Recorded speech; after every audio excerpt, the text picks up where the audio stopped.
দিন, অনেক ইমোশনসের দিন, সব আমরা একসঙ্গে সব প্রকাশ করছি। আমাদের উচ্ছ্বাসের জন্য একটা জোরে হাততালি দিই, আমাদের ক্ষোভের জন্য একটা জোরে হাততালি, ইমোশনসের জন্য বটে জোরে হাততালি। এগুলো আছে বলেই তো আমরা এখানে আছি। আমাদের যদি উচ্ছ্বাস না থাকতো, এই ক্ষোভ না থাকতো, আমরা মানুষ হিসেবে কিভাবে চলতে পারতাম? এগুলো আছে, এগুলো আমরা যখন দরকার তখন প্রকাশ করব। যেখানে বড় দরকার সেখানে বড় করে প্রকাশ করব, এখানে আরো বড় দরকার আরো বড় করে প্রকাশ করব। সেই শক্তি যেন আমাদের থাকে, এই ইচ্ছা যেন আমাদের জোরদার থাকে সবসময়।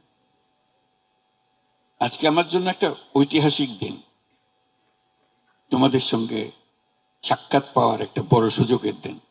তোমরা এই বাংলাদেশকে আজকে যে পর্যায়ে নিয়ে গেছো, সেটা ঐতিহাসিক ঘটনা। এই ঐতিহাসিক ঘটনার যারা নায়িকা, তাদের জন্য একটা জোরে হাততালি দিই। আমি হালকা ভাবে বলছি না জিনিসটা, আসলে বাংলাদেশে যেটা হয়ে গেল,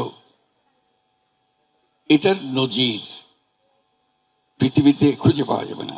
বহু অভ্যুত্থান হয়েছে, বহু রকমের হয়েছে, কিন্তু এইটা একেবারে সম্পূর্ণ ভিন্ন রকমের এবং তোমাদের নিজেদের হাতে গড়া একটা জিনিস। এখানে কোনো বড় নেতা এসে তোমাদেরকে উদ্বুদ্ধ করে নাই যে এটা করতে হবে, এরকম প্রোগ্রাম দিতে হবে, কিছুই করে না।